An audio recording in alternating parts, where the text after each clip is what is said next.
Ketika Rasulullah wafat, itu separuh sahabat hampir mayoritas, ya Rasulullah kita semua ingin kita dulu yang meninggal karena engkau begitu penting. Maka jangan jangan meninggal dulu, kita yang meninggal. Kalau kita yang meninggal tuh gak apa-apa, tapi kalau engkau penting, jangan meninggal. Tapi ada saja sahabat, lah tidak seperti itu.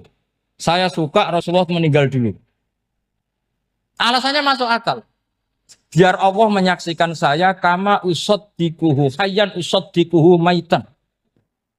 Allah biar menyaksikan saya iman kepada Nabi ketika masih hidup. Dan saya buktikan setelah mati pun, setelah meninggal pun, setelah wafat pun, iman. Jadi ternyata baisnya itu supaya orang tahu bahwa iman kita kepada Nabi itu iman yang super. Jika ketika beliau sugeng ya kita iman, setelah wafat juga kita iman. Kai usod dikuhu maitan kama usod dikuhu hayyan. Supaya saya mentasdikkan beliau setelah meninggal, sebagaimana kita mentasdikkan beliau saat masih hidup. Dan ternyata Allah ridho dengan perkataan sahabat itu. Kenapa Allah ridho? Karena menjadi pelajaran bagi orang-orang yang ditakdir gak menangi Rasulullah SAW. Tetap mereka ini. Jangan kayak setan. Setan itu kurang ajar betul oleh iblis itu. Masyhur itu. Iblis itu nangis-nangis neng Nabi Musa. Iblis itu takutnya sama Allah itu luar biasa. Sampean kalah. Iblis itu setiap ketemu malaikat karena dia ngerti alam gaib, mesti apa itu? Kama sali syaitan idqala lil insani kufur falamma kafara qala inni bari'um minka inni akhafu wa rabbal alamin. Jadi setan iblis itu paling sering bilang inni akhafu wa rabbal alamin karena iblis itu tahu surga, tahu neraka, tahu kekuasaannya Allah. Jadi takutnya sama Allah luar biasa. Makanya setiap dia mengajarkan kekafiran, setelah orang itu kafir gimana? Inni bari'um minka inni akhafu wa rabbal alamin. Saking takutnya sama Allah, suatu saat iblis ini datangi Nabi Musa. Karena tahu Nabi Musa itu kalimullah. Orang yang bisa komunikasi langsung dengan Allah. Ya Musa ya kalim Allah, saya ini makhluk. Saya takutnya sama Allah luar biasa. Tolong rayukan Allah supaya nerima tobat saya. Karena dirayu terus lama-lama Nabi Musa bilang, oke, tak rayukan Allah. Sama Allah. Karena Musa kekasihnya, ya Allah, iblis punya ingin tobat. Tolong dikasih hak tobat. Kata Allah, oke. Dia bisa tobat. Asal mau sujud di makamnya Nabi Adam. Karena kesalahannya dia gak mau sujud sama Nabi. Semenang Nabi Musa karena ada cara untuk iblis menjadi tobat. Dikasih tahu sama Nabi Musa. Alhamdulillah kamu diterima tobatnya. Syaratnya apa? Sujud ke kuburannya Nabi Adam. Wah iblis ya tahu aslinya terus.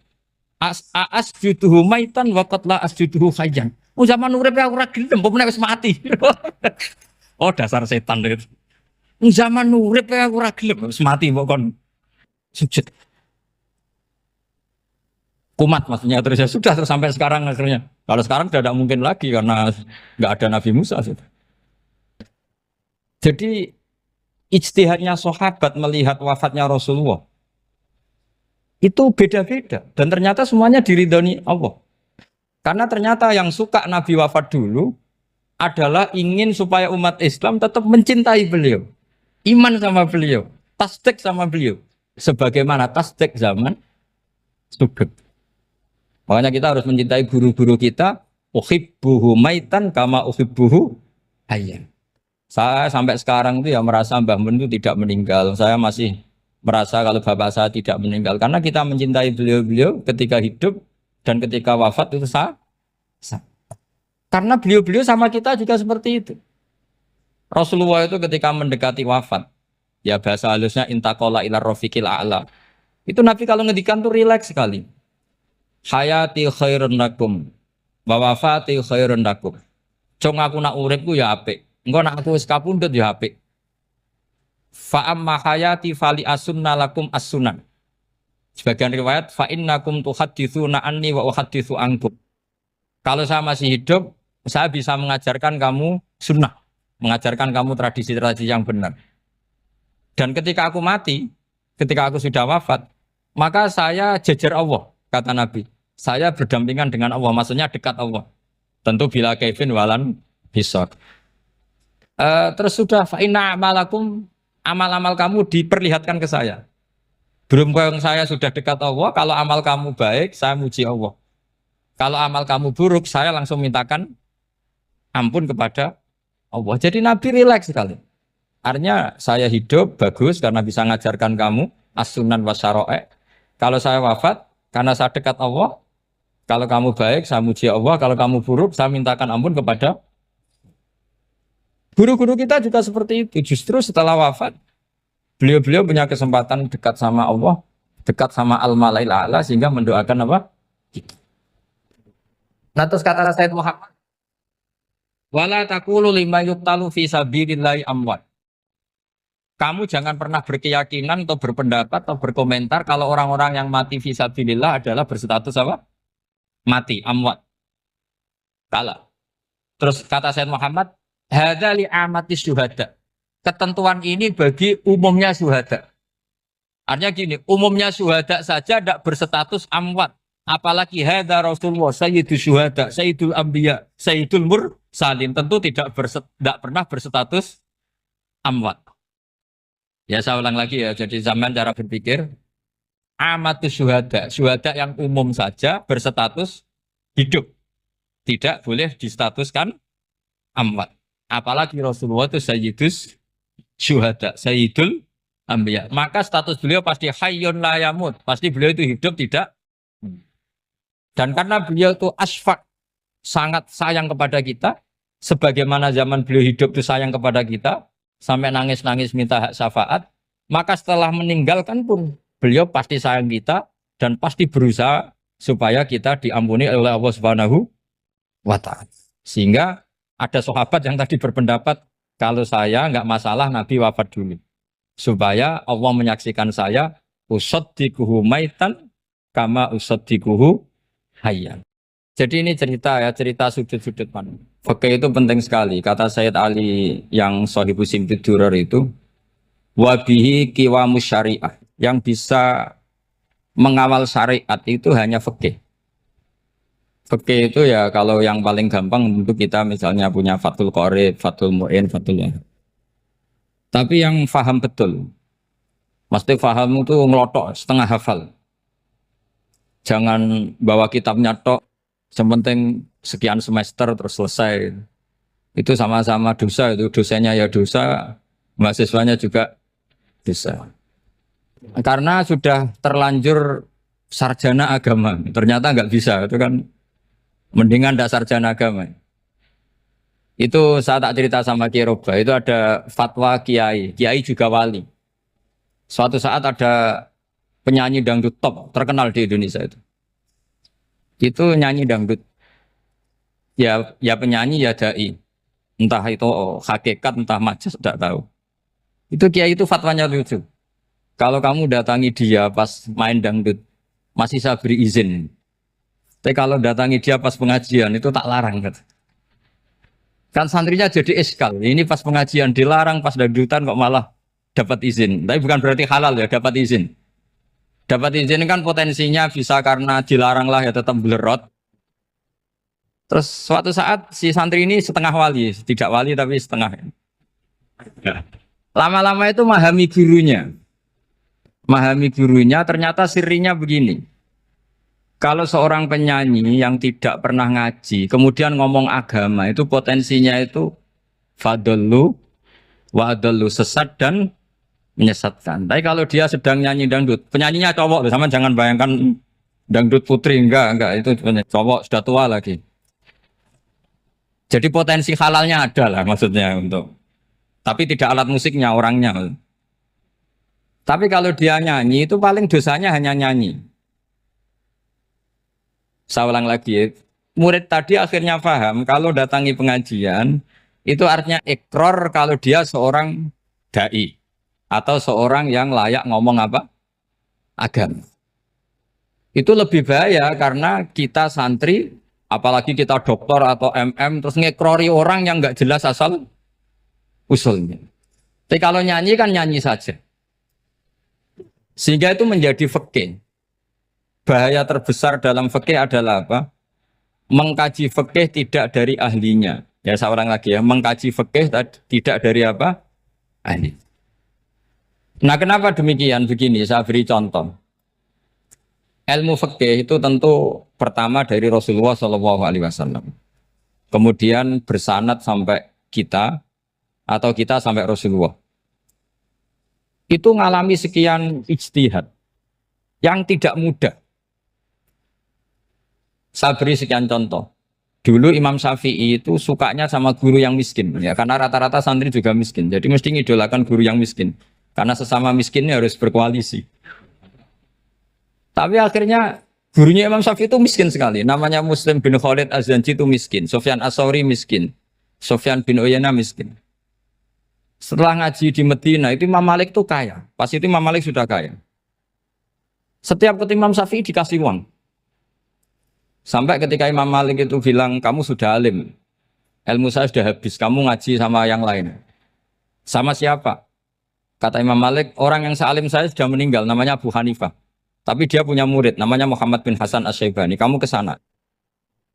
Terus Imam Malik datang ke Baki. Dulu Baki itu pasar rental, ya Grab lah kira-kira sekarang. Itu mengumumkan, siapa kafilah yang mau ke Irak? Kita ya Imam Malik, dibayari sama Imam Malik. Ini yang antar ke Irak, ke Muhammad bin Hasan Asy-Syaibani. Imam Malik mulai ngeper. Guru saya yang miskin tidak pernah nyangoni, guru-guru saya yang kaya sering nyangoni. Mulai memasalahkan kiai miskin, gitu. Kira-kira seperti itu mulai masalah. Setelah datang ke Irak, di Muhammad bin Hasan Asy-Syaibani itu si Muhammad bin Hasan Asy-Syaibani itu kalau ngitung uang itu di meja tamu. Jadi punya emas lantaan, punya uang. Kira-kira kalau Indonesia punya rupiah, punya dolar, dihitung itu di ruang tamu. Kata Imam Syafi'i, saya dengan Imam Malik saja nggak seret, ini lebih kedonyan lagi kiai. Ngitung uang itu di ruang tamu. Terus akhirnya si Muhammad bin Hasan Asy-Syaibani ini ahlul usul, dia pakar usul. Kamu heran sama saya? Iya, kiai kok kedonyan. Dia ngomong gitu. Tapi kata Muhammad bin Hasan Asy-Syaibani, kalau kiai tidak boleh kaya, itu tak kayak wong fasik. Dan gue demenan, gue mabuk. Oh jangan, nanti dipakai maksiat. Penjenengan mawon kersane digetoat. Berarti kiai oleh sugih. Mun pun angsal-angsal. Semenjak itu jadi satu fikih bagi Imam Syafi'i. Ternyata kalau mengharamkan kiai sugih, berarti membolehkan yang fasik sugih. Kalau yang fasik sugih bisa dipakai i'anah alal maksiat. Semenjak itu mindset pikiran Imam Syafi'i rubah. Saking rubahnya sampai beliau berpendapat orang bisa beli Alphard, kok beli carry itu haram. Bisa jadi bupati kayak Pak Roba jadi RT haram. Pokoknya gitu. Bisa keren kayak Gus Bak kok jadi orang pendengar haram. Pokoknya haram terus. Karena dalil beliau al-Islam ya'lu wala yula alaih. Coba sampean ridho misalnya jadi orang Gresik dipimpin orang yang enggak sholat, ridho enggak? Enggak. Atau sholat tapi nggak bisa ngaji, ridho enggak? Ketika yang bisa ngaji berpotensi jadi buba, terus keterusan. Karena Imam Syafi'i keterusan, ya umatnya keterusan. Akhirnya orang-orang Syafi'i itu politikus rata-rata. Ya, makanya sama jangan kaget sama Baruba. Kakak saya wakil bupati, dia. Putranya Mbah Mun ada yang wakil apa? Gubernur. Dulu Gus Wahid ya menteri agama. Itu asal usul dari perubahan fikih, mindset, cara berpikir Imam Syafi'i. Jadi dulu itu fikih ditemukan itu jelimet, ada perdebatan. Itu tidak hanya pada level ulama, pada level Nabi pun ada perdebatan. Jadi jangan kira Nabi itu tidak debat, ya debat. Nabi itu asal seangkatan itu mesti debat, termasuk debat dengan malaikat. Jadi kalau perlu ya debat sama apa? Karena malaikat itu kan lugu itu gak iso mikir. Karena kalau malaikat iso mikir bisa jadi rektor. Nanti kasihan Pak Salam ini. Malaikat nggak boleh jadi rektor. Malaikat Israel itu nggak tahu etika. Jadi beliau ketika mau membunuh, mencabut nyawanya Ibrahim datang, ya Ibrahim saya ini disuruh nyabut nyawa kamu. Kata Ibrahim, wah kamu itu pasti salah. Kamu tahu saya siapa? Saya ini Khalilur Rahman, kekasih Allah. Masa kekasih membunuh yang dikasih? Ini nggak benar, logika itu nggak benar. Pasti kamu salah. Karena Israel itu tidak bisa debat. Ketika ditanya, hal ra'aita khalilan yumitu khalilah, masa kekasih membunuh yang dikasih? Saya ini Khalilur Rahman. Masa Allah mencintai saya kemudian membunuh saya, itu logika agak bener. Tidak keliru, kamu itu keliru. Israel akhirnya terbang lagi. Ya Allah, katanya logika saya ini salah. Karena masa kekasih membunuh yang dikasih. Karena Israel nggak pernah sekolah, nggak pernah sekolah. Nggak bisa dia jawab. Akhirnya diajarin Allah. Dah kamu bilang gini ke Ibrahim. Hal ra'aita khalilan yakrahu ayyalqa khalila. Masa kekasih tidak siap ketemu yang dikasih. Dibalik logikanya. Akhirnya datang lagi ke Israel. Kata Allah begini. Masa jenengan kekasihnya tidak siap ketemu yang kau kasih. Oh ya ya oke mati gak apa-apa. Jadi ilmu itu ngalamin perdebatan. Jadi saya datang murni karena Kiai Mas Buhin, bukan karena MC. Itu dosa besar kalau saya datang karena MC. Karena saya punya kewajiban yang lebih besar. Jadi yang bisa mengalahkan adalah a'dzama minhu, yang super besar. Karena jelas ada riwayat inna min abaril birri silatar rojuli ahla wuddi abi. Ya, inna min abaril birri silatar rojul ahla wuddi abi. Di antara kebaikan yang sangat baik adalah seseorang menyambung teman bapaknya. Padahal sampean kan nggak mungkin teman bapak saya. Teman saya aja nggak mungkin, nggak level apalagi bapak saya kan. Jadi malah mohal itu. Saya berkali-kali cerita di mana-mana cerita, fikih itu harus dievaluasi. Karena ini masalah furu'iyah. Saya berkali-kali cerita di mana-mana cerita. Hukum berteman orang fasik gimana? Pasti orang jawab haram karena takut ketularan orang fasik. Tapi kalau dibalik, hukumnya bina orang fasik gimana? Ya baik, umatnya Nabi. Bisa bina kalau berteman. Kamu bisa bina orang fasik tanpa berteman? Nggak bisa. Jadi kalau dibalik, hukum berteman orang fasik gimana? Haram. Hukumnya bina orang fasik? Baik. Bisa bina kalau berteman. Berarti berteman orang fasik? Ya terus nanti pada level lapangan sih gampang.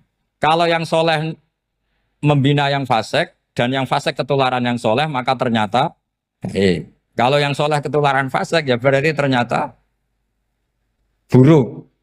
Tapi kan hukum masa nunggu kenyataan kan jadi nggak hukum. Di mana-mana hukum itu kan ada asumsi karena ini masalah ijtihad. Nah itu yang dilakukan para ulama kita. Jadi sampean harus mengkaji fikih secara detail karena tidak hanya kita yang khilaf. Nabi-nabi juga khilaf dalam menentukan dakwah ilallah. Wali-wali kita kayak Abdul Hasan Asyadili sama Sayyid Abdul Al-Haddad itu juga. Imam Ghazali ya khilaf. Imam Suyuti itu kalau ketemu Al-Qastolani itu saling tidak nanya, saking nggak cocoknya. Masyhur itu. Jadi ulama ora cocok. Bedanya nak saiki perkara partai. Kalau orang dulu enggak. Karena pakai asumsi. Pakai asumsi karena memang susah. Enggak misalnya memang tak bedai, tak beri yang di enggak misalnya ada orang rukuk kemudian kentut. Itu sholatnya batal apa enggak? Enggak, jawab saja. Enggak, orang sholat kemudian pas rukuk kentut atau kelihatan auratnya, sholatnya batal apa enggak? Batal. Itu keliru nih sampean, itu salah dosennya mesti itu.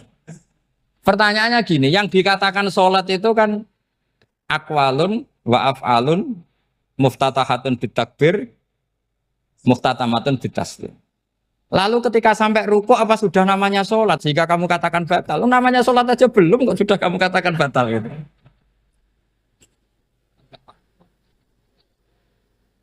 Iya kan? Jadi kalau aku mau sholat pas ruku ngetut batal atau ora?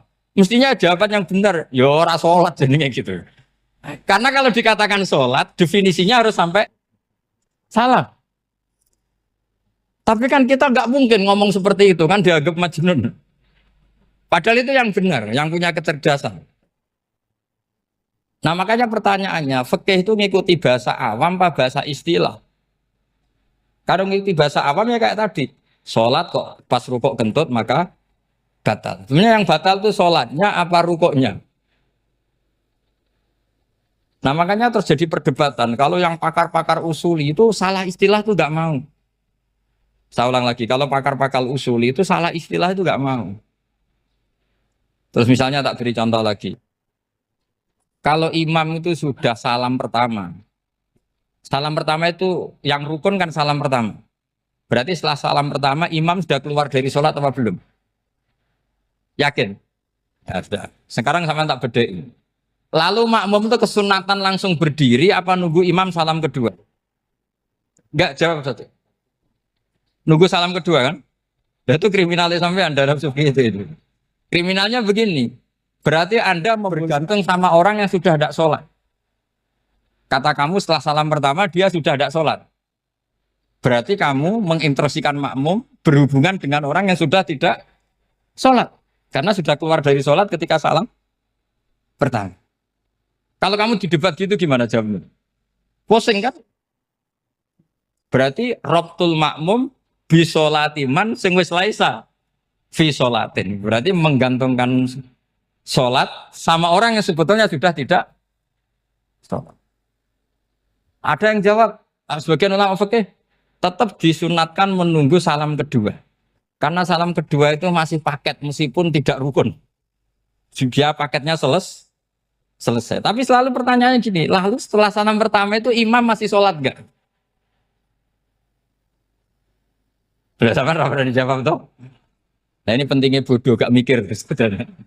Jadi makanya bodoh itu barokah karena gak mikir. Jadi soalnya Rabbana ma khalaqta hadza apa?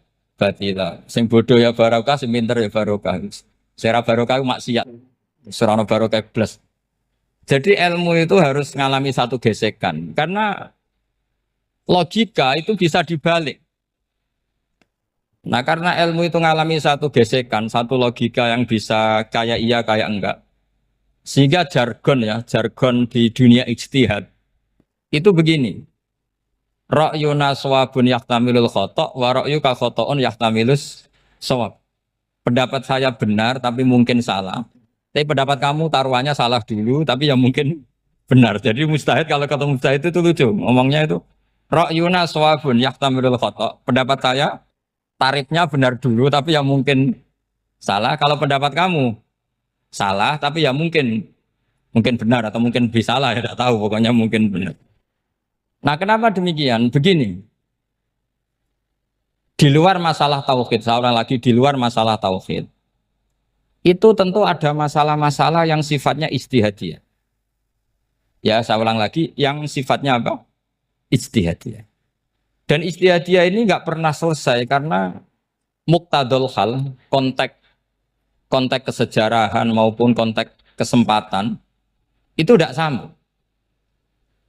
Dulu kiai-kiai itu ngaramkan dasi, ngaramkan celana karena yang celananan yang dasinan itu penjajah. Sehingga mantas sabah biqaumin bahwa apa? Minhu. Tapi lama-lama kiai-kiai itu ya pakai dasi, pakai celana. Ya karena dianggap sudah tidak mantas sabah apa? Biqaumin bahwa apa? Minhu. Ini ngalami pergeseran. Semua istihad itu ngalami pergeseran. Lalu pertanyaannya begini, lalu istihad apa Gus yang permanen? Yang permanen ya istihad dengan alatut istihad apa? Istihad. Saya beri contoh misalnya begini. Nabi Musa itu yang ngalami istihad. Kata beliau karena kangen Allah, itu ingin melihat Allah karena kangen. Rabbi arini angzur ilai. Qala lan tarani walakin ingzur ilal jabal. Ya sudah namanya orang kangen ya ingin melihat. Ya sudah gitu aja. Sehingga ahli ilmu kalam itu berdebat.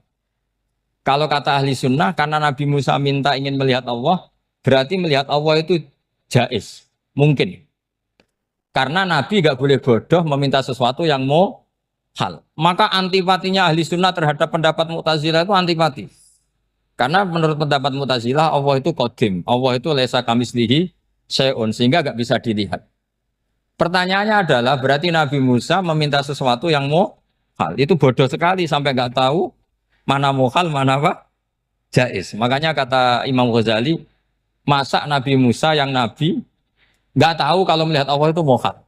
Sampai minta berarti nganggap itu jaiz atau boleh. Itu cara pandang orang-orang ahli sunnah apa? Wal jannah. Tapi tetap saja sebagian ulama itu ya balelo. Yang kayak Mu'tazilah itu ya balik loh. Cara berpikir pokoknya itu karena kangen, bukan karena mungkin atau tidak mungkin. Jadi nggak mungkinnya tetap tidak mungkin.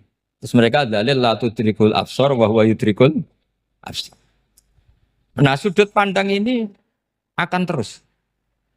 Ada seorang wali ditanya, kalau kamu di surga ingin melihat Allah apa enggak? Jawabnya enggak. Kenapa aja? Kasihan Allah. Terus kenapa aja? Unazzihu dzalikal jamala an-nadzari misli.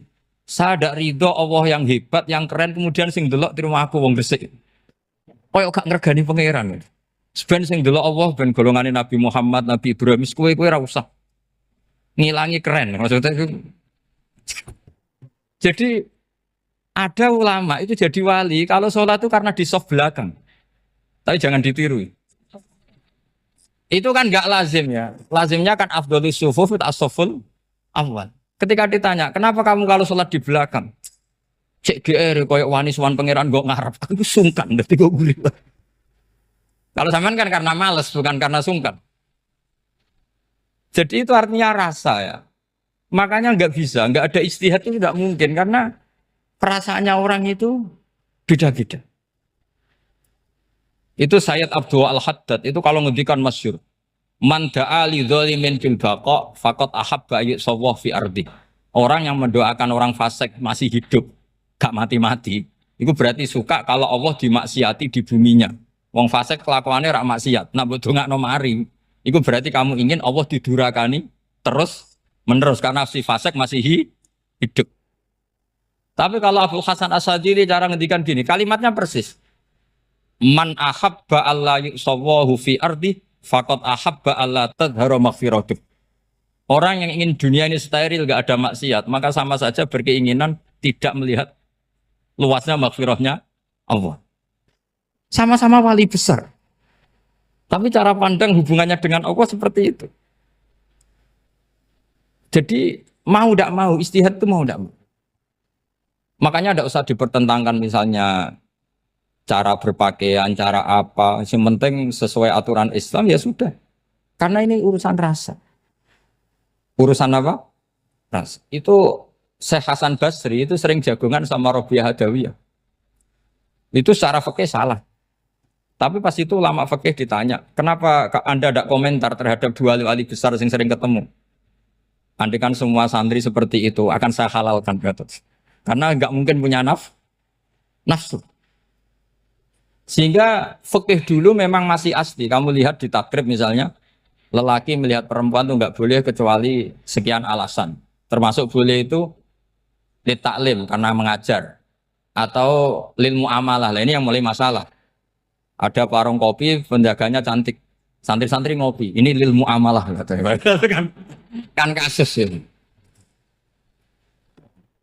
Mau disalahkan pada takbirnya, mau dibenarkan ini jelas fasik kan, jelas fasik. Jelas fasik. Maksudnya sudah fasik sebelum itu ditambah itu, jadi fasiknya permanen. Nah pertanyaannya adalah, kalau kamu ngajar mbak-mbak, kemudian hafal yang cantik yang enggak, itu taklim lin nazar apa nazar li taklim? Itu taklim apa modus?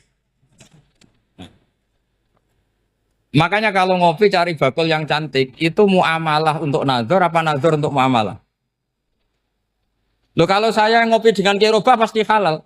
Karena begini, berjalan saja, bareng capek, nggak tahu itu warungnya siapa, terus berhenti ngopi. Kebetulan bakulnya cantik. Nah itu mungkin halal, karena kan saya tidak milih-milih. Ingin ngopi kebetulan bakulnya cantik. Kalau kamu kan nggak apal daftarnya. Wah itu mesti haram itu, mesti haram itu. Karena berarti kan kamu menjadikan ngopi ini modus. Gue jagani nak takok pangeran. Lo kok nazar? Muamalah Gusti muamalah. Itu mesti modus. Maka fikih itu harus dikawal oleh tasawuf. Kalau ndak semua hukum fikih bisa diakalin. Makanya Imam Bukhari punya satu bab namanya Kitabul Khiyab. Bab mengkhilaf fikih. Beliau itu antinya sama Abu Hanifah itu luar biasa. Nggak ada ulama dibenci Imam Bukhari kayak Abu Hanifah. Masyhur itu. Untungnya beliau nggak menangi Abu Hanifah. Kalau menangi geger terus ini. Bisa bahsul masail terus. Itu Abu Hanifah itu ulama yang suka khilaf. Khilaf itu merekayasa hukum. Misalnya begini. Saya ini puasa agak lemes. Ujian agak lemes. Apalagi kiai serapati di duit santri beling-beling lemes ini. Apa mangan itu kan, wah, poso-poso kok mangan kan gak keren. Supaya saya bisa makan dan halal, saya bisa ngajak Kiai Robai ya jalan-jalan. Jalan-jalan nyari yang jarak 2 marhalah, ya sudah. Terus bisa makan. Kalau ditanya Allah kok makan? Musafir. Jadi bolehkah insya safar menciptakan pergi demi untuk supaya boleh iftar? Boleh enggak cara jenengan? Enggak boleh, alasannya apa? Kan pergi. Perginya juga enggak maksiat. Itu khilaf. Tapi Sayyid Muhammad, Abu Ya Sayyid Muhammad, Muhammad bin Alawi, Sayyid Muhammad, itu membela Abu Hanifah. Artinya membela jangan semua khilaf itu diharamkan. Karena itu cara, saya ulang lagi, karena itu cara untuk mengawal bahwa hukum Allah itu luas. Karena kalau nggak ada khilaf itu ya kita kesulitan. Kita kesulitan.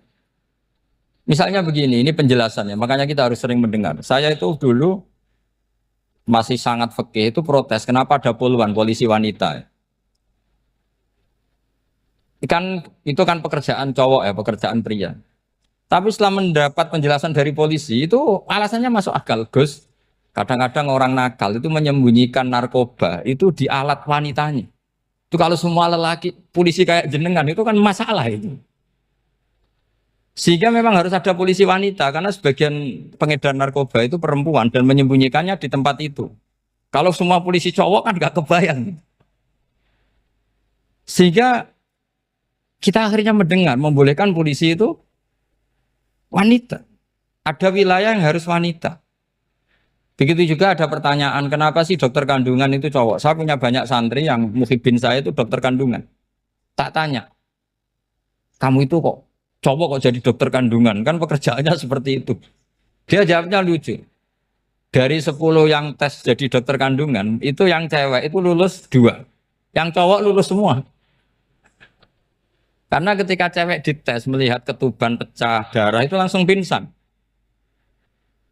Sehingga yang secara psikologi dablek itu kan memang lelaki. Jadi serah wongnya sewakit santai. Kadang nggak lahir-lahir cinta ini nang jopo rokokan santai. Itu kalau cewek yang jadi dokter kandungan itu nunggu jam 11, jam 4 sudah pingsan. Nah ini cerita, bukan berarti saya menghalalkan, enggak. Kita harus mendengar, saya ulang lagi, kita harus apa? Dan itu setelah mendengar, itu nanti jadi disiplin ilmu, yaitu namanya fikih. Karena ilmu fikih itu sebetulnya gampang. Sampai kalau ngaji i'anah, itu kelihatan fikih itu gampang, karena ada logika yang terbangun. Misalnya begini, orang kalau tawaf itu disuruh agak jauh dari Ka'bah. Jangan sampai nginjak sadarwan. Karena sadarwan itu pondasi itu ikut Ka'bah. Kenapa begitu? Ya jenenge ra muteri Ka'bah, ide-ide Ka'bah.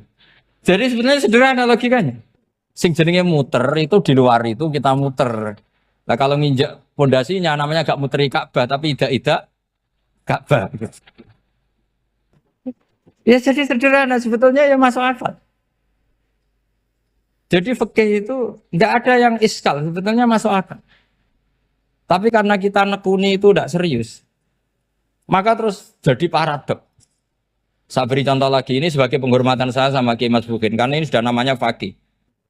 Kalau ada ayam jago ditabrak truk, terus kejet-kejet, andai kan dibiarkan pun mesti mati. Karena gerakannya sudah harokatul masbuh. Terus kamu sembelih, itu halal apa enggak? Enggak jawab, ayam jago loh. Kalau kamu katakan halal, dia sudah tidak punya hayatun mustaqirroh, kehidupan yang permanen. Andai kan kamu biarkan pun 1 menit lagi meninggal. Kejet-kejet kan prosedur saja.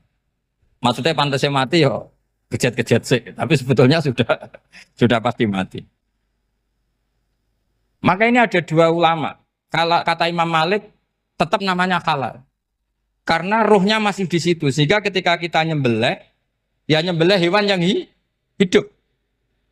Yang namanya nyembelih itu pokoknya mematikan yang punya roh. Sementara saat itu rohnya masih di situ. Meskipun 1 menit lagi pasti. Tapi kalau mazhab Syafi'i enggak, ini sudah harokatul masbuh. tidak punya hayatun mustaqir. Sehingga dalam perdebatan ulama fikih itu lucu, kadang ya gampang mangkel no. Misalnya begini, kalau ada anak lahir tidak ada amaratul hayat, nggak nangis, nggak bernafas, sunat disolati apa enggak? Siktun sing layas tahilu walayas langsung lahir langsung mati, nggak ada amaratul hayat. Rata mikir tuh.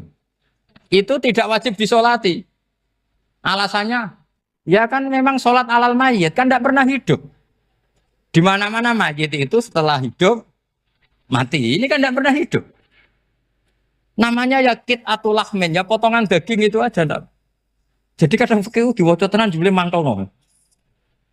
Terus ketika di kitab Minhajul Thalibin itu, kalau kamu keluar mani itu wajib mandi enggak? Wajib kan? Kalau keluar mani inzal itu kan wajib mandi. Nah kenapa nifas atau wiladah keluar bayi? Kenapa ibu-ibu kalau keluar bayi wajib mandi? Alasannya lucu. Li'annal walad maniyun mun akidun. Ini kan wis mani cuma mengkristal. Jadi kadang fikih mangkel. Apa ya? Sembrono itu masuk. Mosok wajib mandi wiladah itu karena apa? Li'annal walad maniyun mun akidun. Niku mani sing wis mengkristal. Mani sing wis jelalatan lah, lahir nuangis macam-macam. Jadi ternyata karena kenapa fikih butuh alasan nyari hadis tentang keluar anak mandi itu enggak ada yang sorry. Yang ada adalah tentang inzal. Innamal ma' minal. Akhirnya dicari-cari ternyata walad itu maniyun menakit. Lah ini problem fikih. Sampean harus siap dengan pelajaran seperti ini. Meskipun sampean mungkin wong priayi, tapi ini ilmu. Ya, saya ulang lagi, ini ilmu. Sehingga ulama itu mau tidak mau harus mau mendengar. Karena logika yang terbangun itu nunggu kalau mendengar kayak tadi. Nabi malaikat Israel baru sadar, masa kekasih bunuh yang dikasih. Masuk akal juga Israel. Kalau sama sampean sih nggak nerima tetap selonang-selonang ini masalah Ibrahim Khalilur Rahman. Sehingga kita di alasan fikih itu harus kita dengar. Saya dulu itu saya sampai sekarang itu sama kalau bayi lahir masih sudah berbentuk bayi, saya sendiri berpendapat sebaiknya disolatin. Kalau sudah berbentuk bayi, meskipun tidak nangis, tidak ada amaratul hayat. Kan yang digugurkan itu wajibnya, bukan masalah boleh dan tidak. Itu banyak lah perdebatan ulama di bab itu. Saya beri contoh lagi perdebatan ulama. Ini contoh-contoh fikih karena ini khusus penghormatan status fakih tadi. Itu kalau ada orang mati jenazah itu. Jenazah itu kalau sholat, itu kan umumnya jenazah di depan, kita nyolati di belakang. Itu yang mengatakan begitu ya tidak punya alasan, ya taunya mulai dulu begitu, di mana-mana nyolati jenazah, jenazahnya di depan. Tapi di kitab Mahalli jelas diterangkan, kata kaul sa'ani tidak wajib. Alasannya ya lucu, fa innal janazah laisat bi imamin. Jenazah itu tidak imam, kenapa harus di depan? Kan kacau kan? Lu coba alasannya di depan apa? Dia ada imam kok. Nah barokahnya fikih itu, sehingga kita melihat di Arab Saudi sekarang, itu jenazah kan di belakang. Tapi kita tetap nyolati apa? Mayit. Kalau di Arab Saudi musim haji, itu jenazahnya di kamar mayit, tapi kita nyolati. Itu satu-satunya takbir ya tadi, fa innal janazah laisat bimanzilatil imam. Tapi jangan praktekkan, nanti dia kepaliran sesat. Saya hanya cerita ilmu, jangan dipraktekkan. Kalau dipraktekkan masih jadi aliran sesat. Mono jenazah ning mburi mame kok ngarep aliran sesat. Sebetulnya bukan sesat tuh. Uji coba fikih. Ya karena tadi fa innal janazah laisat bimanzilatil. Bukti lagi kalau sampean sholat ghaib. Sholat ghaib itu misalnya mayitnya di Surabaya, boleh enggak sholat ghaib di sini? Terus jenazahnya di belakang kamu apa depan kamu? Nah ini kan fikih itu pokoknya gitu. Makanya standar furu'iyah itu susah. Karena perdebatannya itu mirip-mirip. Kayak iya, kayak tidak, kayak. Makanya dulu zaman sahabat, Ada sahabat itu mencintai Rasulullah. Senengannya sowan. Bukti cinta sowan. Banyak juga yang sahabat bukti cinta Nabi itu tidak pernah sowan. Alasannya ganggu. Kenapa kamu jarang sowan Nabi? Saya sering jamaah sama Nabi, saya tidak pernah sowan. Kenapa? Ganggu. Biar Nabi kalau di rumah sama anak istrinya, saya tidak mau ganggu. Makanya saya termasuk kiai yang gak pati seneng disowani. Karena ya itu tadi. Kalau ngulang seneng saya, kalau disowani biasa saya. Kalau kiai roba itu nilai, nak pernah sepuh jadi rasuan nilai. Jadi beda, saya sering ditilii kiai-kiai sepuh. Tapi bahasanya tentu tidak sowan, tapi nopo nilai. Kalau sowan itu maka kan nafkah itu seperti itu. Jadi ada disiplin, di situ ada disiplin ilmu. Yang kadang kita tidak cocok. Makanya Imam Syafi'i sendiri ngendikan kadang beliau dengan gurunya, dengan Imam Malik sampai ngarang ikhtilafu Malik. Beliau punya data yang beliau itu sedang nggak sama dengan gurunya, yaitu Imam siapa? Malik. Karena mindsetnya itu beda.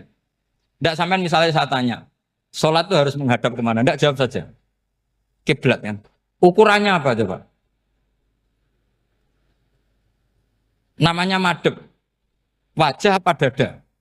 Imam Syafi'i milihnya dada. Sekarang praktekkan dalam dialog keseharian. Saya jagungan sama Kiai Roba seperti ini, terus wajah saya begini, madhep enggak? Nah itu masalah. Terus pertanyaannya, madhep dengan dada itu fis sholat apa fil qiyam?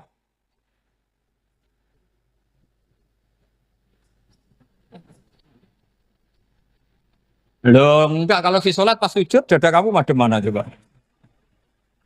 Kamu enggak pernah mikir kan? Ya madhep pakai dada itu kan kalau berdiri, kalau rukuk sama sujud.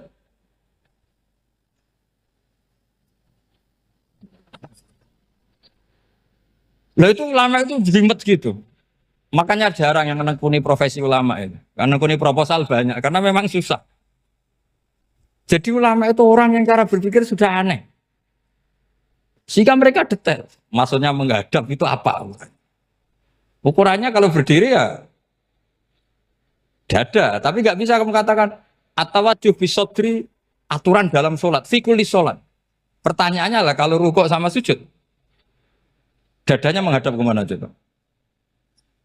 Maka itu ilmu yang sudah jelimet. Nah ulama usul fikih, ulama yang nggak mau salah per detail hukum. Sehingga menurut Imam Rafi'i, misalnya kalau beliau ditanya, sujud itu gimana ya, asal watul jabha, ya sujud. Tapi kalau menurut Imam Nawawi harus melibatkan 7 apa?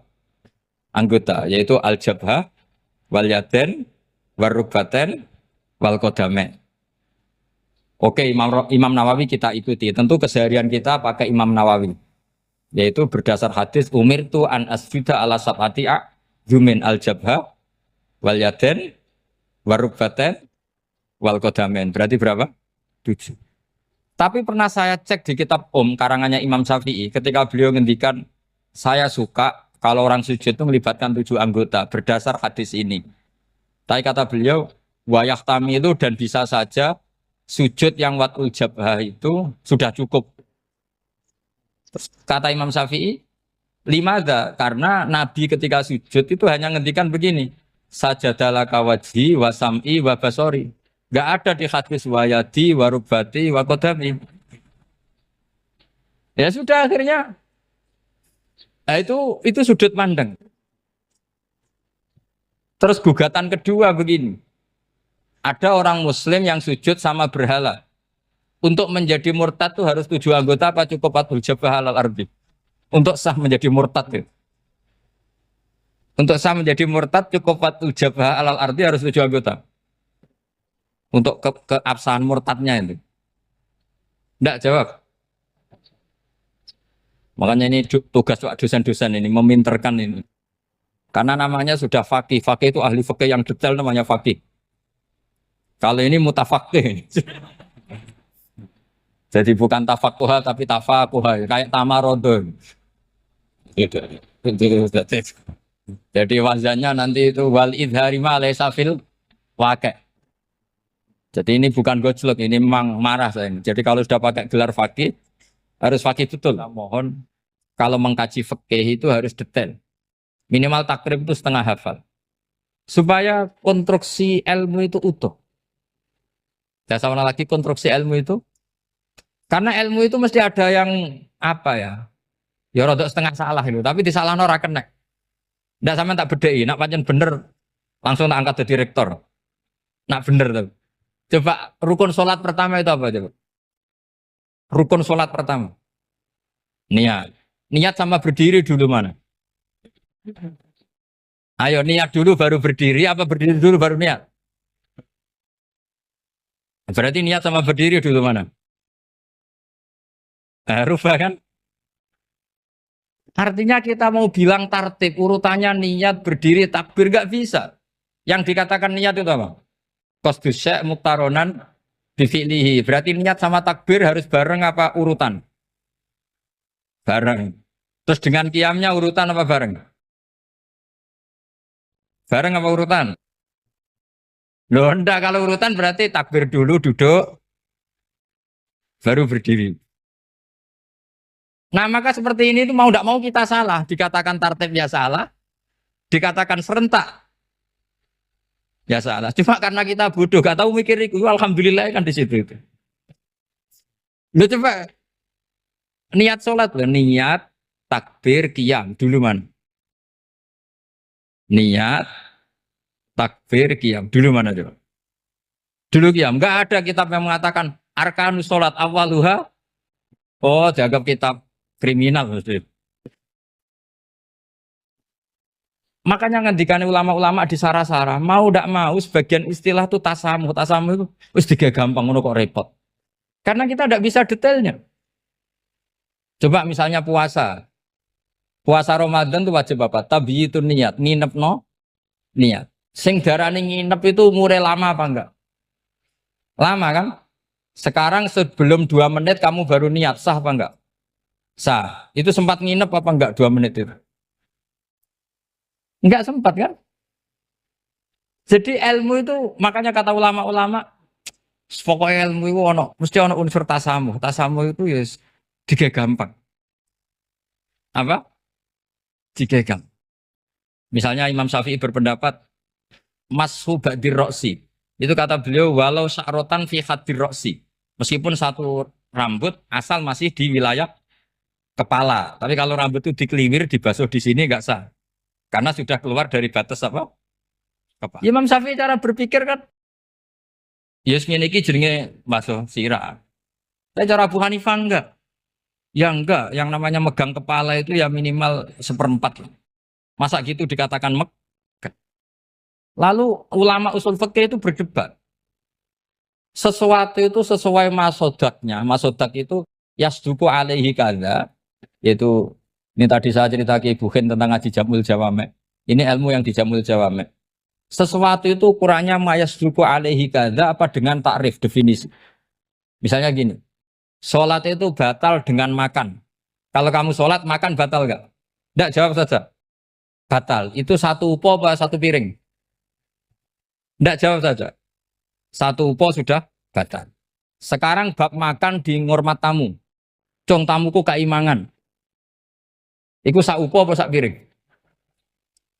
Nah ini kan tidak fair. Di bab tamu makan satu piring, tapi di bab sholat satu upo. Maka pertanyaannya, lalu penamaan sesuatu itu berdasar masodak, mayasduku alaihi ismu kadza, atau berdasar uruf?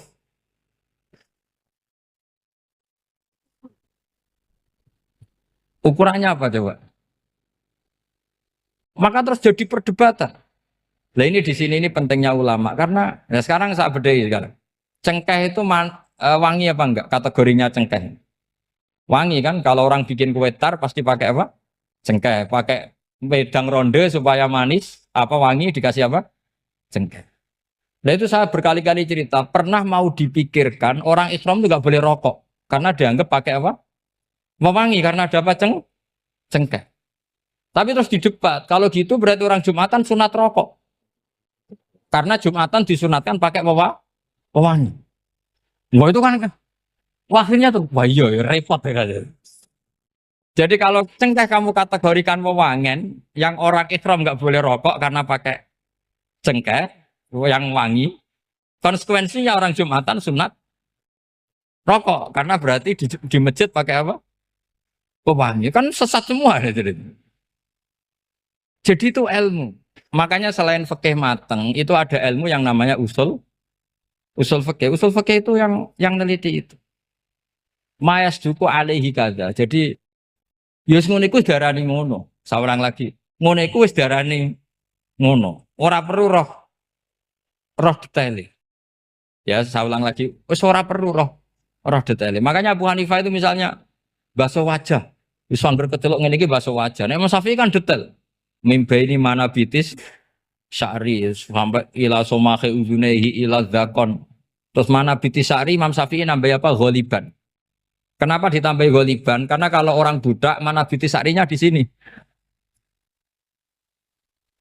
Jadi itu fikih. Jadi fikih itu jelimet. Padahal kita ini nggak pernah berpikir secerdas Imam Syafi'i, tapi akhirnya ya mikir juga. Agak ditambah ghaliban, mana bitis syarinya orang budak kan? Sini. Terus sekarang perdebatannya, orang budak basuh mastur roksi di sini sah enggak? Karena tadi itu wajah apa kepala gitu. Kan jadi bingung gitu. Ya makanya ini mukadimah saya supaya sampean apa lebih disiplin belajar apa? Fikih dan setidaknya didiskusikan lah kitab-kitab Minhajul Thalibin atau kitab-kitab Mahali. Karena di situ nanti ada perdebatan.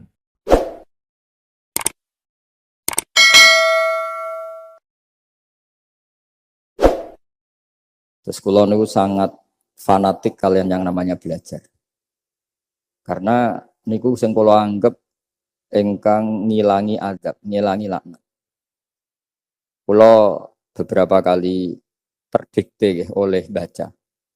Misalnya baca sistem geologi bumi. Itu zaman wonten likuifaksi teng Palu. Itu beberapa ahli geologi tanya saya, Pak Bahak, apa ada pembenarannya dalam Quran? Terus saya bilang, sampean baca ayat ini dengan kamus bahasa Arab yang dikarang orang sekuler. Atau bila perlu yang dikarang orang Kristen, biar kamu tidak nganggep saya ini nyari pembenaran. Selama ini alhamdulillah kadang kamus Munjid itu terkenalnya itu dikarang orang non-muslim.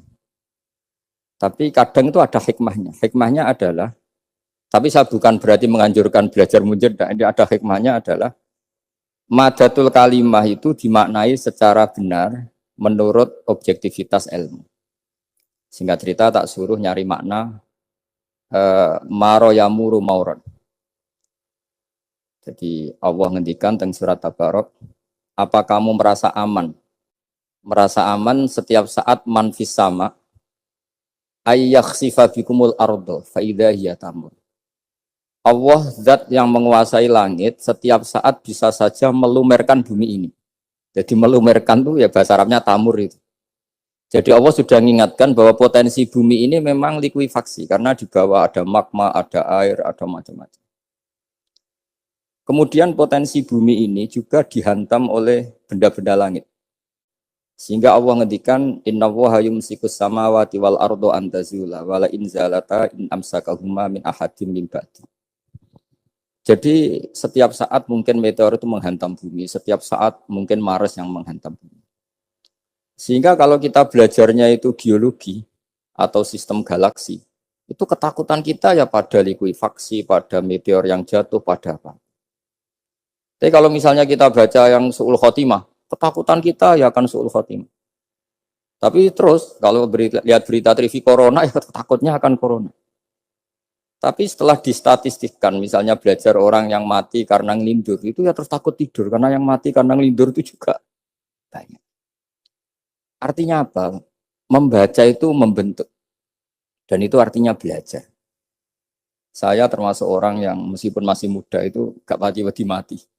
Ini yang membedakan saya dengan Gus Nadim PD saya kalau masalah ngadepi mati. Karena bukan berarti saya mesti soleh, mesti husnul khotimah, ya enggak. Ada istilah mati yang menyenangkan dalam diri manusia. Yaitu Nabi ngendikan, Allahumma ahyini maka natil hayatu khairan li. Wa tawaffani maka natil wafatu khairan li. Sebagian doa, Allah maj'alil hayata ziyadatan li fi kulli khairin wal mauta rohatan li min kulli syarrin. Jadi mati itu akhir dari maksiat saya atau akhir dari potensi maksiat saya. Sehingga kata Sohibul Hikam, kamu harus percaya diri bisa selamanya tidak maksiat lagi. Orang kan tanya, masa manusia tidak bisa maksiat lagi? Ya bisa saja kamu pas toat terus mati, berarti sudah tidak bisa maksiat. Jadi ulama itu melihat mati itu akhir dari segala maksiat atau potensi maksiat. Di sini hebatnya lagi-lagi GNU. Bohong fase gendo kayak apa kalau mati saya ge. Tonggone menang kabeh, saya ge menang kabeh. Sesuai kayak ini saya nih pun buatan sakit maling, buatan sakit korupsi. Oh ge saya ini. Itu satu ilmu yang luar biasa. Meskipun ya tentu agak ngawur. Tapi itu bagus. Secara ilmu bagus. Karena adalah rohatun min kulli syarr. Lagi-lagi yang menyelamatkan itu illa aliman au muta'aliman. Proses belajar mengajar. Saya baca banyak tentang halal haram dalam kitab Imam Ghazali itu, tak ulang berkali-kali. Saya itu dulu ya gak paham, karena kitab paling susah di bab Imam Ghazali itu menurut saya kitabul halal wal haram. Termasuk bagaimana cara ngelola amwalus salatin yang terkenal korup, sementara menyumbang kamu sebagai jaizah, sebagai hadiah untuk para kiai atau untuk para guru. Itu perdebatannya ulama itu macam-macam. Ada yang bilang haram karena itu potensi haram, atau memang benar-benar haram. Ada yang bilang boleh, karena kalau yang pakai kamu untuk kebaikan, kali dipakai mereka ruwet. Kebetulan yang partai ini lebih besar Mas Nadif. Ya alhamdulillah. Terus dikiaskan sama ghanimah. Lagi-lagi karena baca, saya itu pernah ditanya seorang dosen di Jogja, Gus saya ini muslim mulai kecil dan saya peneliti, saya pernah sekolah di mana-mana. Yang ganjil dari saya tentang Islam itu satu, yaitu ghanimah. Kok kayak Islam tuh rampok gitu ya, perang sudah, orang kafir tuh kalah, hartanya diambil gini-gini. Ya ghanimah. Terus saya memberi analogi, kalau ada garong ke kamu, bawa senpi, bawa pedang, terus kamu mengalahkan garong itu, alat-alat itu kamu kembalikan apa kamu sita? Ya saya sita, nanti dipakai garong lagi. Ya kira-kira seperti itu. Kalau dikembalikan ke orang kafir, berarti menjadi kekuatan kekafiran lagi. Dan itu harbi. Dia baru nerima. Lagi-lagi ini barokahnya baca. Makanya saya diminta sama sini, ya saya tentu faktor hormat. Karena bapak saya memang dulu ngaji sama Badullah. Mbah saya itu terkenal wali, yang bapaknya bapak. Itu kalau kesini nyifati Badullah satu. Nur isido mondok gini, itu enggak apa-apa. Mondok elek lah, kiaimu wali. Zaman itu bapak itu di kamar kursi ya masih ada kakinya. Saya dulu sering dijak ke sini sama bapak. Jadi mbah saya itu terkenal wali dulu. Jadi mbah saya itu tirakat terus sampai kapundhut itu poso terus. Kebetulan cucunya agak niru. Saya tidak niru itu karena itu Gus Zaki. Memang disuruh tidak niru. Kata mbah saya, kira usah tirakat, terus tak tirakati. Gitu. Jadi saya, Mbah Mun juga gitu. Oh haram tirakat, terus tak tirakati aku. Saya senang sekali. Tapi tua-tua kok mikir putu. Nah, terus tirakati putuku sopo.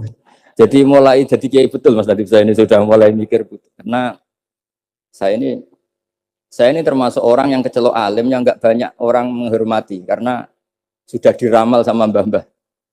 Di dulu mbah saya Mbah Nur Sam itu kakak saya itu SMP SMA, kakak saya yang kedua juga SMP SMA. Mbah saya itu Mbah Nur Sam itu yang nganterkan bapak ketika mondok sini itu, yang ikrar karo Badullah wali Mbah Nur Sam, ahli tirakat, ahli puasa. Itu bilang, Nur, anak sing iki aja pondok, aja sekolahno. Sumben sing ngalim ku anak sing iki. Ketika saya hampir tamat SD sama mbah saya Tuban, mbah saya Narukan juga di Sabdo begitu. Singkat cerita saya mondok sarang. Mondok sarang pertama langsung dikenal Mbah Mun, wong anak kiai jadi langsung dikenal. Didoni macam-macam terus jadi wong alim juga ada yang ngelem. Biasa aja untuk dengan yang sepuh. Ya sebenarnya agak kecewa ya, saya inginnya kan dianggap prestasi gitu. Ternyata dianggap doanya orang-orang. Ya, makanya kalau ini kita ya rodok ya syukurlah sama Bang Mutamakin sama semuanya karena tadi kenapa saya harus cerita ini. Quran sendiri mengakui bahwa orang soleh itu diantara aturannya adalah dzurriyyatam ba'duha min ba'd. Meskipun Allah bisa bikin orang soleh dari mana saja, tapi yang legitimit itu memang dzurriyyatam ba'duha min ba'd. Dan kata dzurriyah itu tasmalu auladal inas, kata Ibnu Hajar al-Asqalani, memasukkan turunan yang dari ibu. Meskipun tentu secara wali nikah atau secara disiplin nasab dari ibu itu tidak ngefek. Tapi dari segi fa'innal irqadassas, bahwa sistem tubuh kita itu tetap ada gen dari seorang apa? Ibu. Sehingga banyak ulama tafsir mengatakan dzurriyyah itu tasmalu auladal inas. Dzurriyyah itu memasukkan turunan dari apa? Ibu. Bapak saya itu nasabnya nasab wali, jadi mbah-mbahnya itu suka tirakat, suka. Ibu itu nasab kiai. Jadi kalau bapak wiridan itu, kalau istiqomah itu disalahkan sama keluarga ibu. Istiqomah itu salah. Karena ijabu malam yajib, mewajibkan sesuatu yang tidak wajib. Itu masalah secara ilmiah. Mbah Mun itu sering kritik kalau ada pondok kok wajib puasa, wajib merawat itu sering kritik. Itu secara fikih bahaya. Ijabu malam yajib, mewajibkan sesuatu yang tidak wajib. Dan itu kriminal dalam bab fikih. Betul itu, sama cari di Sulam Taufik, babnya itu ngeri. Ijabu malam yajib itu tidak dihitung minal kabair. Dicari sendiri itu di bab Sulam Taufik, tidak perlu saya sebut. Itu parah betul malah cara menvonis Abdullah bin Husain bin Thohir di Sulam Taufik. Ijabu malam yajib. Tapi pondok-pondok yang tirakat tidak kurang dalih. Niki buatan majibaken, ngelatih. Buatan majibaken tapi napa? Nah, silsilah dari keluarga ibu itu suka ilmu. Sehingga Abdullah bin Mas'ud itu tiap hari itu mensweeping orang yang sering duha. Kalau ada orang duha istiqomah itu disweeping. Awas, harus seminggu sekali, nggak boleh tiap hari. Masa sholat fardu kamu saingi sholat duha? Nggak boleh, fardu tersaingi. Itu Abdullah bin masyhur, sama cari di Al-Ghunjah itu. Sayyidah Aisyah kalau ada orang duha tiap hari dimarahin.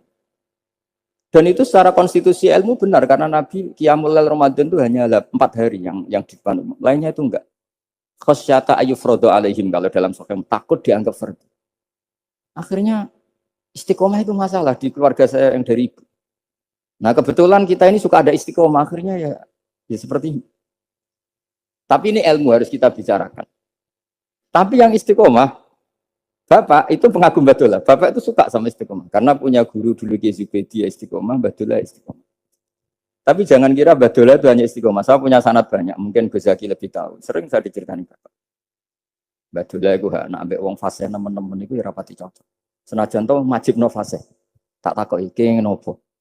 Empuk nak ke fasean darani wong awam untuk ganjaran. Mergo macane Quran gak fase. Padahal untuk ganjaran mergo seneng Quran. Jadi terus tak takoki Bapak, niku saged damel syariat mboten? Ya ora kena, pokoke ngono. Jadi go ngekrori. Artinya beliau ndak ingin lah gara-gara kita terlalu pakem tajwid kemudian menganggap siapa saja baca Quran salah kemudian tidak dapat pahala. Bisa saja hamalahum ala ayaqraul Qur'ana apa mahabbatuhum wa iskuhum wa kada wa kada. Jadi akhirnya saya jadi tahu. Oke, secara makhraj salah, tapi iseknya benar, mahabbahnya benar, brontonya benar. Jadi sebetulnya Badullah itu punya sekian makalah tentang ilmu. Hikam juga gitu.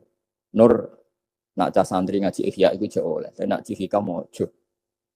Maksudnya beliau entah kalau setelah itu Badullah itu melarang siapa saja santri ngaji hikam itu dilarangnya ada kelas tertentu untuk boleh ngaji. Dulu saya itu nih Gus Zaki, Bapak itu iskak. Bapak itu seneng kancanan wong mlete timbang wong sopan. Saya dulu ya iskak. Bapak kancanan wong mlete itu. Suatu saat Bapak wafat, si pendereknya Bapak yang melete ini tak kancan. Marah tuh. Marah. Terus. Bener wong melete. Jadi kalau tak tanya, mau sarapan Mbah, wongnya sepuh. Oh wis lho Gus, iso kudu sarapan wajib. Wis rokok, oh wis. Ternyata dia lebih gampang ngitung nikmat.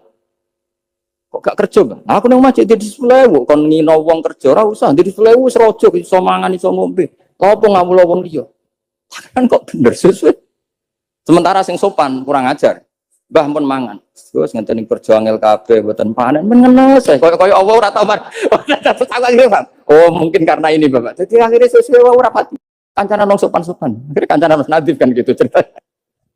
Ternyata orang sopan ya kacau juga mau eling sisi panen akeh tak tahu. Mbah panen kathah. Mboten Gus namung meniki. Kok meluh terus. Jadi makanya ini kan apa-apa kalau berlebihan itu. Seperti saya pernah ditanya, kalau orang Jawa Timur itu hormatnya sama kiai, kalau sama orang biasa itu kurang hormat. Kalau orang Solo itu sopan-sopan, tapi ya sama-sama ada masalah. Kalau ada kultur semuanya sopan, nanti ya hum yukrimuna aliman wa fasikon wa solihan wa tolihan. Soleh, sopan yang berlebihan akhirnya Sampai pernah ada seorang kiai latihan. Ini kisah nyata. Orang itu teman saya. Ketemu orang Solo dihormati. Sempat GR, barokahnya ilmu saya dihormati orang. Bareng sama orang fasik, orang macam-macam ya dihormati yang sama. Sebelum podoa. Ya. Artinya gini, kalau akhlak itu benar-benar kelebihan, tapi kalau berlebihan la farqa bainal alim wal jahil wal fas was soleh wat toleh, karena semuanya dihormati. Tapi kalau misalnya ada Jawa Timur yang membeda-bedakan manusia, kadang kita ini juga beratnya semua itu ibadullah, semua iyalullah, semua. Jadi terus kita ini mikir yang benar yang mana? Setelah mengkaji ilmu, lagi-lagi setelah mengkaji. Nah makanya saya ingin sekali ilmu ini harus dikembangkan terus. Karena saya kenalnya Mbah Dola, Mbah Sahal, semua masih ini min haitsul ilm. Karena ilmu ini yang cukup. Islam itu nggak bisa dikawal dengan khusyuk, nggak cukup. Yang bisa mengawal Islam itu hanya. Sebab itu fa'alam annahu la ilaha. Makanya orang Khawarij itu kata Rasulullah syarrul khaliq. Kenapa orang Khawarij dibenci Nabi? Karena suka khusyuk, suka ibadah tapi tidak suka ilmu. Mereka menyalahkan Ali karena nggak cakap mimpin, menyalahkan Muawiyah karena gulingkan Ali. Semuanya disalahkan. Artinya kharaju min aliyin wa kharaju min Muawiyah. Hanya disebut Khawarij. Dia tidak bisa memaklumi kemanusiaannya manusia. Makanya saya suka ada orang jadi wali itu karena sholatnya di belakang. Yang jadi soft awal saat jadi wali disaingi sama yang paling soft belakang. Ditanya, kenapa kamu ketemu saya di sini? Bukankah kamu orang yang sholatnya di soft akhir terus? Iya, saya jadi wali karena sholat di soft akhir. Kenapa? Aku koyok merasa ora pantes, koyok suci-suci ya dhewe sowan pangeran wani kok ngarep. Jadi yang mendorong dia nggak berani soft awal karena tak patutnya masuk sak saya kok madep pangeran kok ngarep koyok wong top. Cara santri kok setor nomor siji kok islahnya kayak gitu. Jadi jangan-jangan yang setor paling gurih itu pinter mergo tak patut sampai ngelalar maksud. Jadi kok penak jadi wali. Jadi saya kalau baca kitab dan nanti tabarruk dengan Ar-Risalah Al-Qusairiyah karena ini terakhir ya karena di sini Pondok Thariqah saya menghormati sekali Mbah Dola ya Mbah Nafi Gus Zaki. Itu ceritanya mbahnya Mbah Mun kandung namanya itu Mbah Ahmad bin Syuaib. Itu ngaji sama Sayyid Abi Bakar Sato yang Sohibul I'anah. Nah, Sayyid Abi Bakar Sato itu punya kakak kandung yang sepuh namanya Umar Sato. Karena ada 3 saudara Umar Sato, Utsman Sato, Abi Bakar Sato. Ketika mau kondur, saya ingin thariqah. Terus kata Sayyid Umar, ya sudah, kamu thariqahnya kitab ini. Dikasih kitab Ar-Risalah Al-Qusairiyah. Kitab itu sama Mbah Su'aib dibawa di sarang, Mbah Ahmad Su'aib. Masuk kita syukur karena Mbah Nafi itu ngaji di sarang menangi Mbah Ahmad Su'aib. Jadi yang sholawat askat takhiyat itu masih dari Mbah Ahmad, bukan dari Mbah Zubair, dari Mbah Ahmad. Jadi Mbah Nafi di sini pernah ngaji Mbah Ahmad, pernah ngaji Mbah Zubair. Nah, Mbah Su'aib ini pernah ngaji di sini Mbah Murtado. Kajian mana sekali Mbah Murtado? Waturoyo. Jadi di Tarojum mas saya sarang itu Mbah Su'aib dulu itu pernah ngaji di Waturoyo. Makanya saya diceritani Kang Mahmudi, putranya Mbah Zain. Itu ketika Mbah Imam sudah sepuh ngaji, sowan ke Mbah Imam sama abahnya atau sama siapa lah. Mbah Imam sudah sepuh, sudah sepuh. Pendile, pulau kajen, apa ini badhe mondok. Gak ikhlas yo, ilmu dhisik dijupuk wong sarang, apa mbok jaluk meneh. Ya ini cerita dunia ya. Jadi karena dulu Mbah Su'aib itu ya babanya Mbah Imam, ya orang tuanya Mbah Imam, ya babanya Mbah Mun. Karena Mbah Mun punya mbah namanya Ahmad itu bin Su'aib. Itu guyonannya Mbah Imam, kowe ora trimo ya. Ilmu itu kayak wong kajen apa mbok jaluk. Karena sebagian mas saya sarang dulu ya istifadah di hajen ya istifadah dari sarang ya sudah seperti itu. Ya memang siklusnya seperti itu. Jadi ya sudah biasa seperti itu mulai dulu. Saya saja sudah menangi itu. Saya dulu ngaji Mbah Mun, mungkin cucunya Mbah Mun yang ruju-ruju ngaji saya, nanti anak saya ngaji cucu yang ya sudah gitu siklusnya seperti itu. Sehingga terus tarik kembali ke kitab Ar-Risalah Al-Qusairiyah. Dikasih kitab Ar-Risalah Al-Qusairiyah sama Habib Umar Sato. Dibawa ke Indonesia. Barokahnya luar biasa. Dan itu cara ngarang, manhajut taklifnya adalah menyebut wali-wali. Nah, di antara alasannya adalah ihdinas siratal mustaqim, siratal ladzina an'amta alaihim. Jadi berdebat wasilah, mendoakan orang yang sudah meninggal, menghormati orang-orang yang sudah meninggal itu sudah final. Karena Allah sendiri ketika menjelaskan kesalehan itu adalah meniru mereka, meniru orang. Karena kita tidak mungkin niru Allah, Allah layak kul walaya syrab, Allah layak nam balakada wakada. Allah tidak nikah. Kalau kamu niru nikah, nikahku sholihin. Niru ibadah, ibadah itu sholihin. Nah, kok terus sithik-sithik Allah langsung terus piye carane? Wong ihdinas siratal mustaqim, siratal ladzi. Jadi sebetulnya masalah haul, masalah menghormati orang yang sudah meninggal harusnya sudah selesai karena ihdinas siratal mustaqim, siratal ladzina an'amta alaihim ghairil maghdubi alaihim waladdallin. Terus ini saya untuk tabarruk sama Ar-Risalah Al-Qusairiyah. Ini bukan niat menggurui tapi saya baca beberapa manhajut taklif terutama ini untuk anak-anak yang masih sekolah di Matoleh atau alumni-alumni yang masih muda. Tentu saya tidak akan gurui para kiai. Tapi ini penting ya, sepenting saya sampaikan. Jadi misalnya di sini disebut pertama Ibrahim bin Adham. Di antara yang disebut pertama. Terus yang diceritakan di sini adalah makalah ketika santrinya disuruh saya belikan daging, terus dikasih uang, ternyata tidak cukup. Kalau nggak cukup, ya sudah murahkan saja. Ternyata dimurahkan artinya nggak usah beli. Akhirnya kemarin saya punya tamu dari orang-orang yang pakar ekonomi. Apa betul Indonesia nanti ekonominya turun? Ya Gus, kalau ada corona gini-gini. Terus saya beri penjelasan. Mereka mengatakan ekonomi turun karena butuh yang tidak pokok. Andai kan orang hanya butuh makanan pokok, yaitu makan dan minum yang pokok, maka kita tidak pernah miskin. Terus tak ceritain mazhabnya wali-wali dulu. Jadi miskin itu disebabkan karena kebutuhan kita banyak, maka merasa miskin kalau nggak tersampaikan. Makanya istighna itu bukan bisek tapi anisek. Kalau dalam bahasa tasawuf, latela istighna anisek, bukan bisek. Kalau kamu merasa cukup dengan terpenuhinya kebutuhan itu, maka kamu akan nyari-nyari barang itu. Tapi kalau kamu istighna anisek, memang kamu dari awal tidak butuh. Saya beri contoh begini. Orang itu datang ke saya, orang-orang ahli ekonomi. Kebutuhan pokok kamu itu misalnya punya celana, bisa nutupi aurat kamu. Dengan kamu dikasih alpat tapi tidak pakai celana, milih mana? Padahal celana itu harganya hanya 50.000, alpat 1 miliar. Wah ya milih celana Gus, kan apa artinya naik alpat kalau nggak punya celana? Sama. Kalau kamu bisa makan 1 piring hanya butuh 10.000. Dengan punya gedung tapi nggak bisa makan. Lo kan nggak mungkin Gus, orang punya gedung nggak kuat beli makan.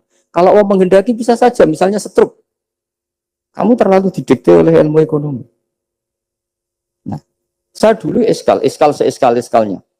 Wong Quran tuh hebatnya gitu, kok kadang hanya ngendikan wa kulu wasrobu wala tusrifu. Saya dulu ya iskal. Tapi setelah tambah tua, tambah umur, iya ya, makan itu penting. Sehingga nikmat bisa makan tuh di atas nikmat punya alpat. Karena orang nggak punya alpat tuh nggak apa-apa, tapi kalau nggak makan.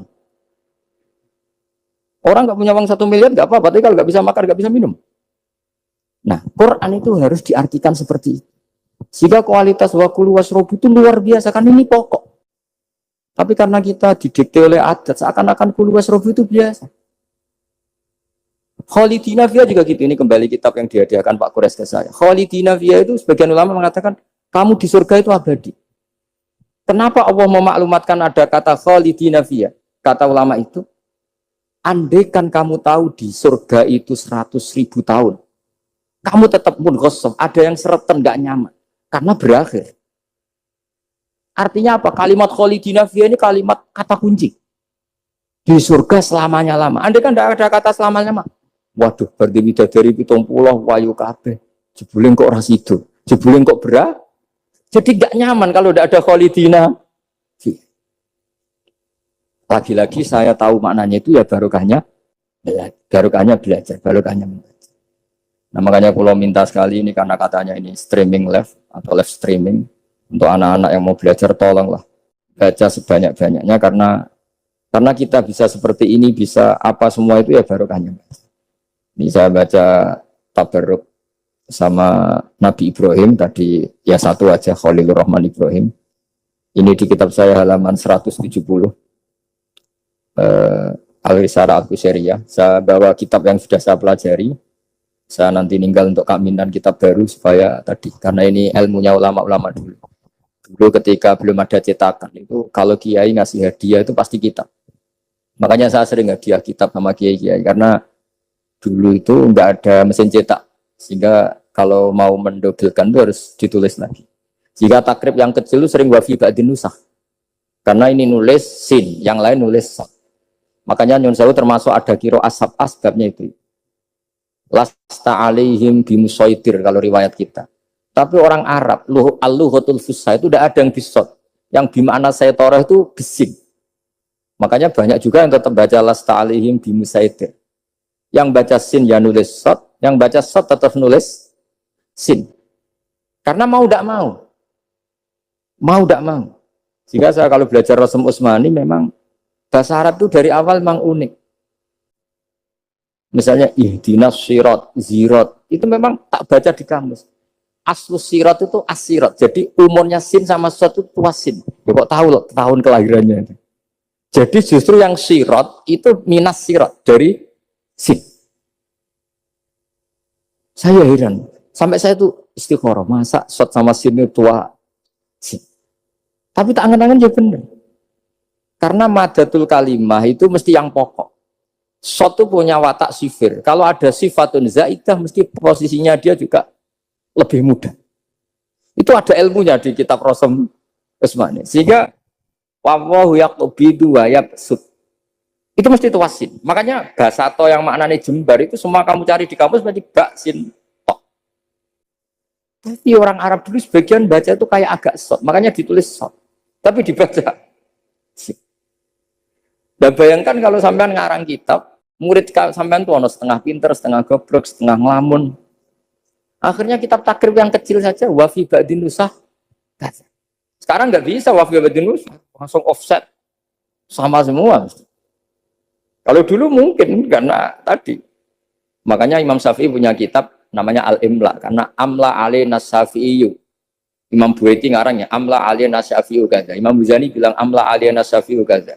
Imam Rabi bilang amla alaina Syafi'i kaza. Imam Asim itu pernah diprotes sama muridnya karena mangkel. Tapi mangkel ilmu ya. Allahul ladzi khalaqakum min du'fin, kadang dibaca min du'fin. Pas ngaji sama Musybah walam yakullahu kufuwan ahad. Pas ngaji sama Imam Hafiz walam yakullahu kufuwan ahad. Lama-lama itu ngajinya enggak pernah bener. Imam Asim itu ya unik. Dua orang ini ngaji enggak pernah bener. Pas di pondok cocokan. Walam yakullahu kufuwan ahad. Duh. Kufan. Orang kufuwan. Cocokan. Lah aku dibaca kufuwan. Aku dibaca kufuwan. Cocokan. Ayo sowan bareng. Sowan akhirnya. Kita geger sama Subah. Katanya jenengan bacanya kufan. Ya tak baca kufan. Kenapa ke saya kufuan? Ya kamu tak baca kufuan. Terus kenapa? Terus akro tu kaya Subah ala ma akroani Zirun bin Hubes. Wa akro tu kaya ya Hafiz ala ma akroani Abdurrahman bin Habib As-Sulami. Semenjak itu terus kita kalau bilang Asim, kiro atau Asim diriwayati Hafiz. Karena Subah ini lebih dekat ke korek-korek yang lain, lebih dekat ke Nyuwun Sewu Imam Nafi'. Imam Nafi' adalah imam sing yuhammis, suka Hamzah. Sehingga saya berkali-kali cerita, andai kan tidak ada kiroah kuf'an, kita tidak pernah tahu maknanya kufuan. Karena mirip-mirip nakis wawi, Mas Nazif. Karena ghoza yaghzu ghoswan. Padahal kafa ayak fa'u kuf'an jelas mah muslam. Jelas itu mah muslam. Nah uniknya Imam Asim, kalau fi'il itu pakai hamzah. Allahu yastahzi'u. Tapi nanti kalau masdar huzuan. Jadi Imam Asim sudah unik.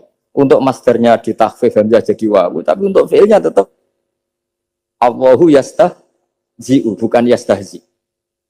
Sehingga ada qiraah mutammimah lil asra, misalnya Imam Ja'far, Al-Qari, Khalaf, Hisam, semuanya gitu. Kalau saya jadi yu'minu itu protes loh. Amanah asluhu a'manah ala wazni af'ala. Di'elah.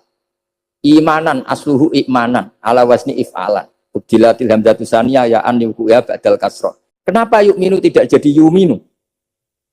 Wong sama-sama sebelumnya ada dhammah.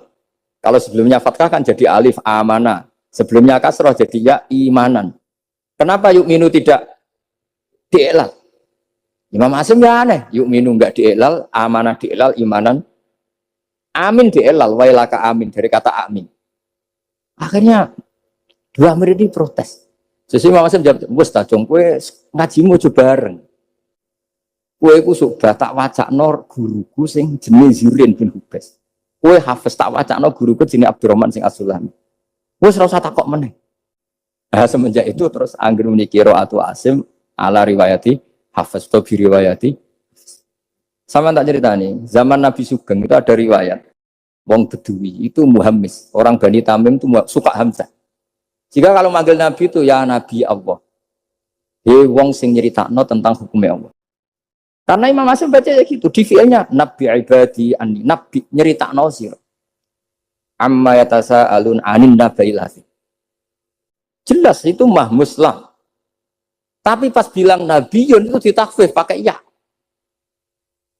Makanya masyhur dikira asapkah wa Quraisyun lam tuhammis wa Banu Tamimin tuhammis. Orang Quraisy itu gak suka Hamzah, Banu Tamim suka Hamzah. Sehingga kira ada kuf'an, ada kufu'an, ada kufuan. Hus'an, karena ya jelas matinya haza'a yaza'u mesti hus'an. Kalau Mas Nadif senengannya kafara yakfuru takfiron. Niatnya elek. Ini sorof betul, bukan niat nyerang siapa-siapa. Ini benar-benar sorof, benar-benar gak punya kepentingan.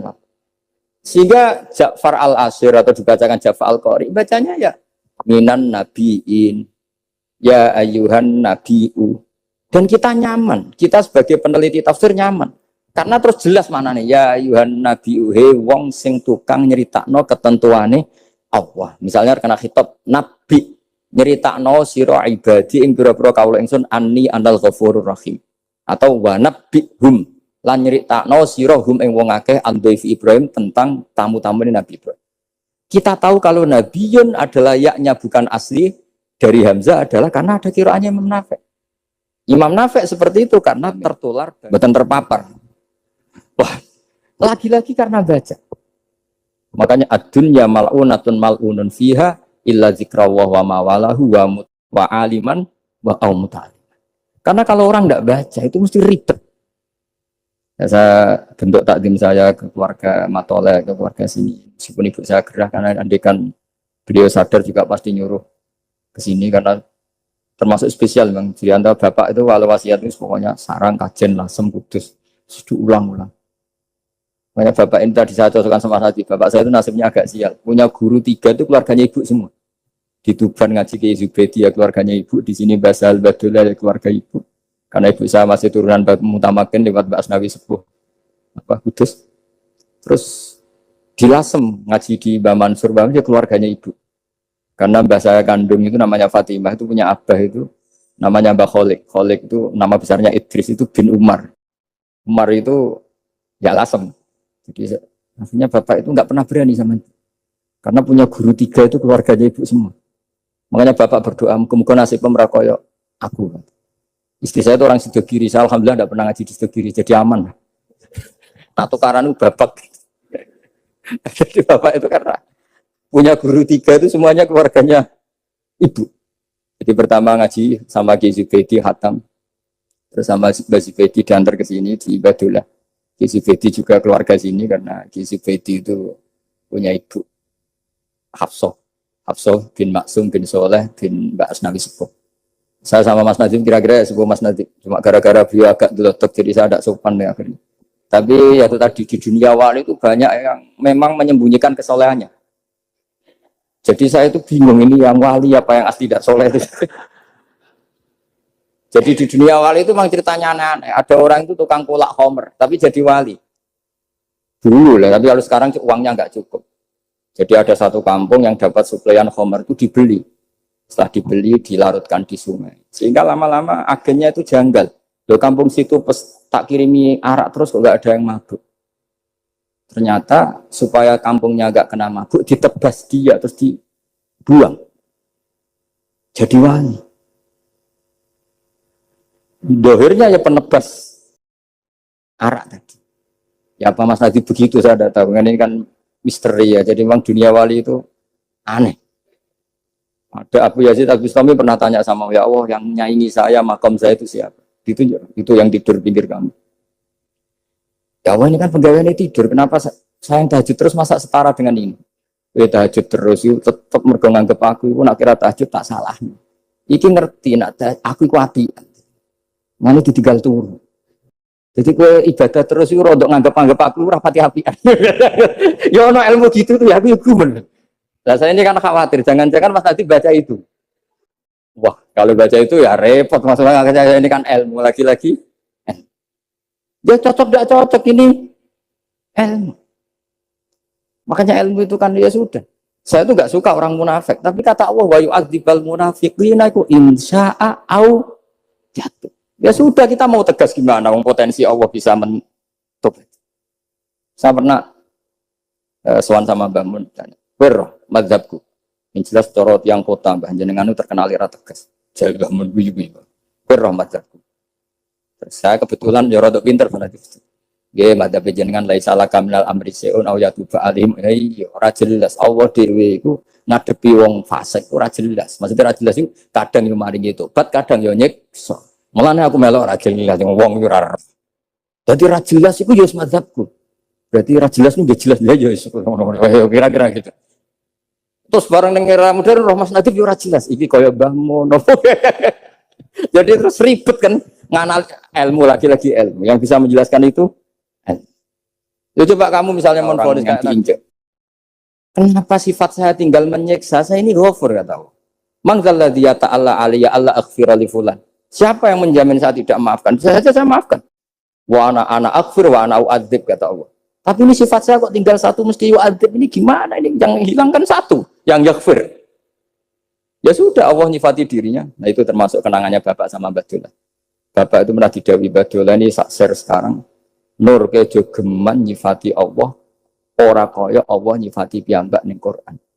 Jadi di antara wasiatnya Mbak Dola ke Bapak, saya masih ingat betul. Kejo geman nyifati Allah kecuali sifat sing dikenalno Allah piyambak teng Quran.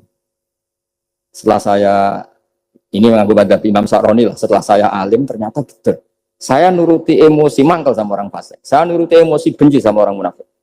Tapi bareng maji Quran wa yu'adzibal munafiqina insya'a aw yatuba. Sudah Allah yang Tuhan saja bisa. Soal mangkel ya karena saya basyariyah, tapi tetap nganggep potensi diberi. Ini terakhir saya baca ya. Bismillahirrahmanirrahim. Wa qila inna majusiyan istadofa Ibrahima al-Khalila. Faqala lahu in aslamta adoftuka. Kalau kamu Islam malam ini tak jamu. Karena dulu gak ada warung, semuanya padang pasir. Sekali gak bisa makan, ya gak bisa makan. Faqala al-majusiyu. Idza aslamtu fa'ayu minnatin takunu laka aliyah. Famarral majusiyu. Fa'awakhallahu ta'ala ila Ibrahim alaihissalam. Ya Ibrahimu.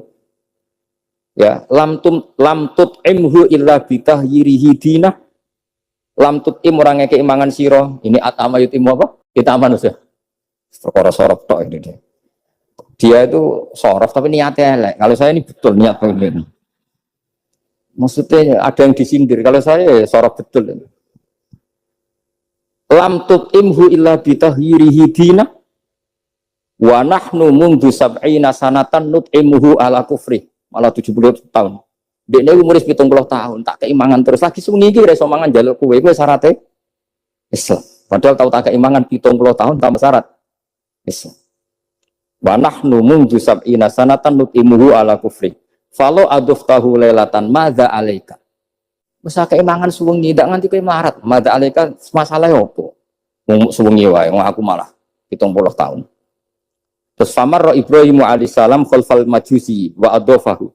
Faqala lahul majusi ayu shay'in kana sababu fil ladzi badalaka. Fadzakara lahu dzalik. Menyebut saya ini ditegur Allah. Faqala lahul majusi ahakadza yu'amiluni summa qala a'rid aliyal islam fa aslam.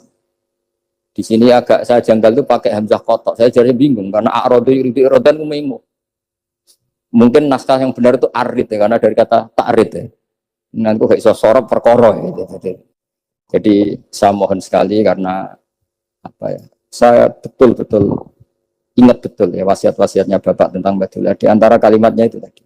Nur kejegeman nyifati Allah, ora kaya Allah nyifati ning Quran. Jadi akhirnya saya ini kalau mau ngadepi orang fasik kayak nyari Allah gimana dengan orang fasik. Ya ada inna walahil qaumal fasikin ini. Tapi ada tadi wa yu'adzibal munafiqina insa'a au ya.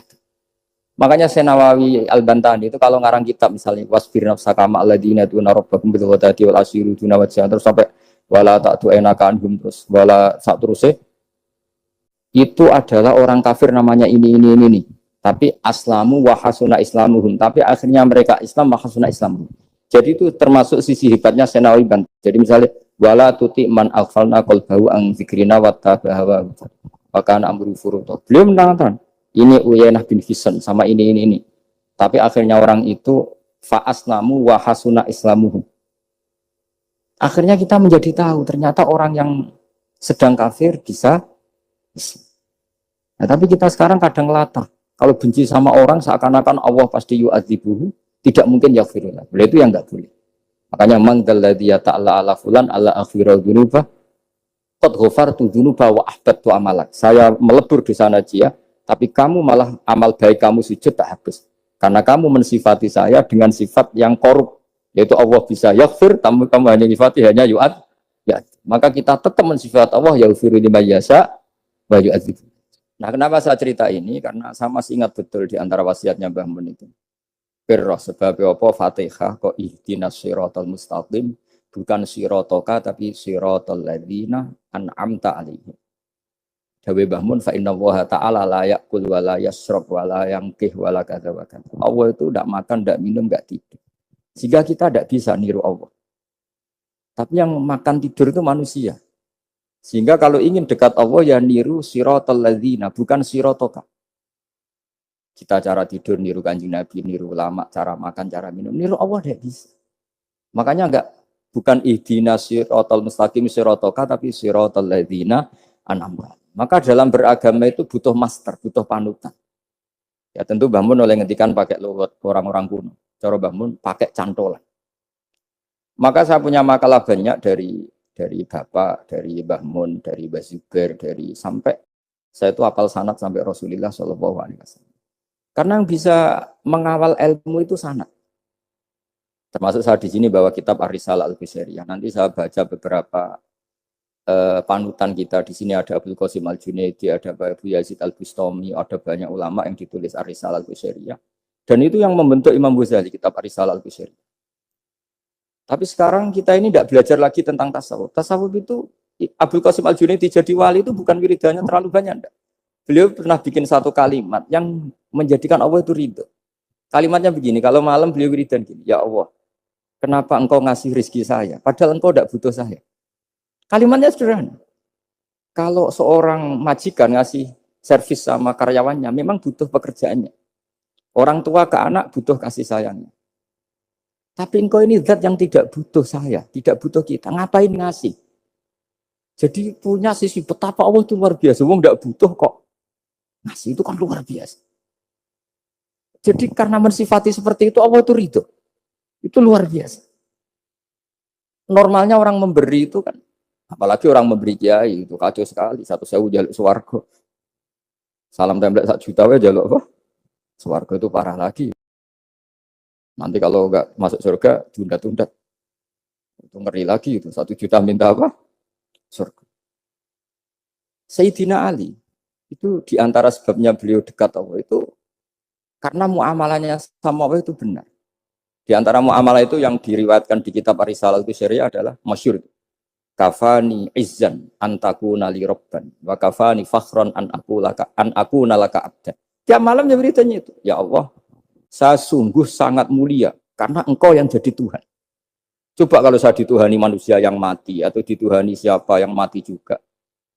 Wa kafani fakhron an akuna laka abdan. Saya ini bangga sekali karena jadi budak, jadi hamba zat yang tidak mati. Jadi pakem-pakem yang menjadi masyrab kalau dalam bahasa tasawuf itu yang menjadikan wali. Sehingga yang dikatakan ibadah itu apa? Ma'rifatullah. Mengenali Allah secara benar.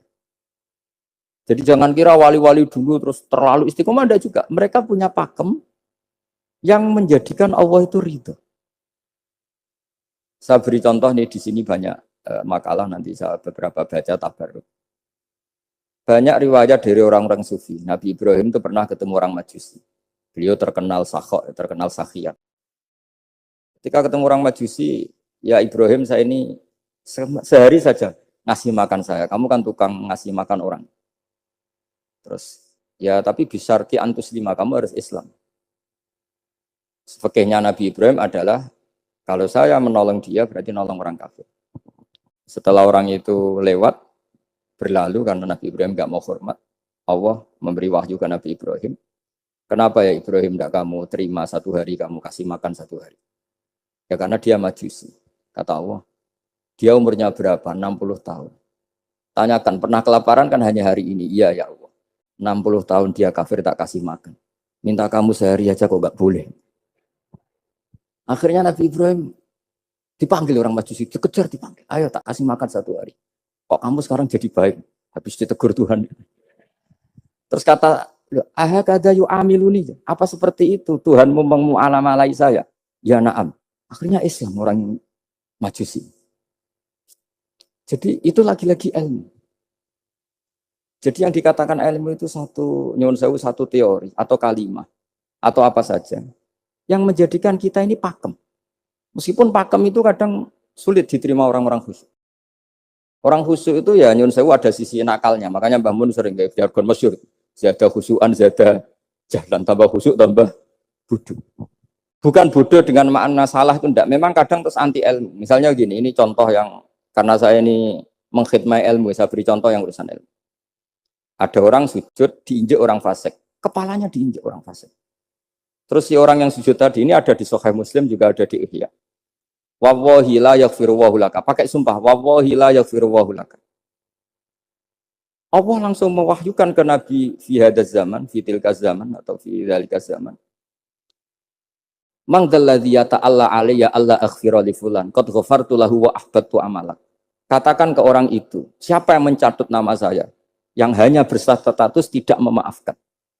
Itu enggak fair. Saya ini Tuhan kok bisa yaghfir, bisa yu'adzib. Kok sifat saya tinggal satu yu'adzib itu gimana? Dicatut separuh itu Allah tidak terima. Tapi kalau kita baca Quran, saya ini sama orang fasik ya benci. Saya ini orang soleh, setidaknya pura-pura soleh lah. Karena di depan para kiai. Tapi mau tidak mau. Ketika Allah mensifati dirinya tentang orang munafik gimana? Wa yu'adzibal munafiqina in sya'a au yatub. Ini cocok tidak cocok, potensi memberi tobat itu ada. Meskipun sama kalau orang munafik, tapi ya tetap bacanya wa yu'adzibal munafiqina ya in sya'a au yatub. Rasulullah kayak apa bencinya dengan Wahsy karena qatilu Hamzah. Tapi Nabi tunduk sama konstitusi Quran. Laisa laka minal amri syai'un aw yatuba alaihim aw yu'adzibah. Akhirnya Allah malah memberi tobat sama qatilu Hamzah yaitu Wahsy. Ini pentingnya baca lagi. Kalau kita tidak baca, hanya khusyuk saja, tidak baca, pasti sama orang yang menginjak orang sujud tadi, yang nginjak pasti salah, nggak dimaafkan. Bongso pasti. Pertanyaannya adalah, betulkah Allah punya sifat satu, yaitu yu'adzib? Makanya kalau kita baca, misalnya baca Quran, walillahi mulkus samawati wal ardh, ya sudah, yaghfiru liman yasha wa yu'adzibu man yasha. Kalau nuruti rasa kita, ya inginnya ke kita, yaghfir, ke orang lain yu'adzib. Tapi Tuhan kan nggak terima. Saya ini Tuhan kok didikte makhluk saya ini gimana? Nggak bisa. Sehingga ya ini lagi-lagi ilmu. Makanya saya cocok nggak cocok itu suka baca. Saya suka sekali baca. Mulai ulama dulu, ulama modern, setengah dulu. Mulai ulama yang kedunian sampai setengah kedunian. Suka. Saya dulu tuh nggak suka uang. Karena saya memang tadi mbah saya dari bapak itu wali mas. Kalau tadi Mas Nadif jujur, mulai Mbah Soleh itu suka bully mertuanya, jadi saya alhamdulillah dia jujur. Mbah Soleh itu menantunya Raden Asnawi, itu ya bully-bulian sama ini terus ditiru beliau ini. Itu nggak suka sebenarnya. Saya itu ya pokoknya tadi kalau orang daftar wali itu kan nggak suka sama karena mereka nangis ketika Allah menghentikan wa aqridu atau ayat-ayat anfiku atau orang baik disifati wa aqridu wa qardan hasanah. Itu hadal khitab li ahlil jiddi wasarwah. Ini khitab untuk orang kaya. Kalau isin Gusti jenengan nampen ngongkon infak kok kalau diinfaki. Jenengan nampen ngongkon ngamal kok kalau di ngamali. Jadi maka yuhibbunal mal, mereka tidak suka harta. Walakin liyana lulad zatal khitab bil infak, dan itu harus kaya dulu untuk bisa Jadi itu uniknya. Akhirnya saya Imam Sa'roni penting juga kayak. Jadi wali untuk suka harta itu nunggu diperintahkan Allah. Alhamdulillah kita ndak sudah wali dulu karena sudah senang harta wali. Jadi kayaknya keren kita dibanding wali-wali itu. Artinya wali itu tahu pentingnya harta setelah jadi wali. Kita alhamdulillah mulai kecil sudah tahu pentingnya harta. Kayaknya kita lebih wali. Imam Syafi'i itu dulu gak suka sama orang kaya. Saya berkali-kali ceritain. Karena dia dididik Sufyan As-Tsauri, Sufyan bin Uyainah. Tapi ketika ketemu Imam Malik itu kaya raya. Meskipun dia hidupnya sederhana, tapi kaya raya. Pas beliau mau, Imam Syafi'i dia agak-agak sopan kalau sekarang tanya, setelah jenengan, ilmu yang saya harus ambil siapa? Kata Imam Malik, yang sealim saya itu sudah meninggal Abu Hanifah, tapi muridnya masih, namanya Muhammad bin Hasan Asy-Syaibani. Kamu datang ke sana. Semalam itu Imam Malik dikasih uang 500 dinar. Padahal 1 dinar itu 4,25 gram. Bisa dihitung berapa ratus juta. Terus paruhnya dikasihkan Imam Syafi'i. Nah, tidak kasangoni. Pagi-pagi diajak ke Baki. Dulu Baki itu ada kafilah rental unta. Mana kafilah yang mau ke Irak? Kita. Ya sudah ini antar. Tak bayari. Diantar Imam Syafi'i. Diantar ke Imam Muhammad bin Hasan Asy-Syaibani di Irak. Itu ketemu Muhammad bin Hasan Asy-Syaibani pertama itu apa? Beliau itu kalau ngitung uang di meja. Emas-emasnya di meja, uangnya, dolar, semuanya di meja. Tambah kaget. Ini saya sama Imam Malik ingkar, ini malah lebih parah lagi. Kata Muhammad bin Hasan Asy-Syaibani, atak jabu min hadza. Kamu kagum dengan ini merasa aneh? Iya. Ya sudah, ini tak kasihkan orang fasik. Tigo demenan, tigo judi. Jangan, jenengan saja. Kalau jenengan kan orang soleh dipakai kebaikan. Berarti orang soleh boleh kaya. Angsal-angsal. Kan? Semenjak itu Imam Syafi'i kebablasan. Sampai fatwa kiai fakir itu haram. Kiai bisa bikin rumah bagus, bikin rumah jelek. Haram. Puasa al-Islam ya lu wala. Nah lagi-lagi kebetulan kita sebelum ngaji Imam Syafi'i sudah seperti itu. Jadi ini justifikasi.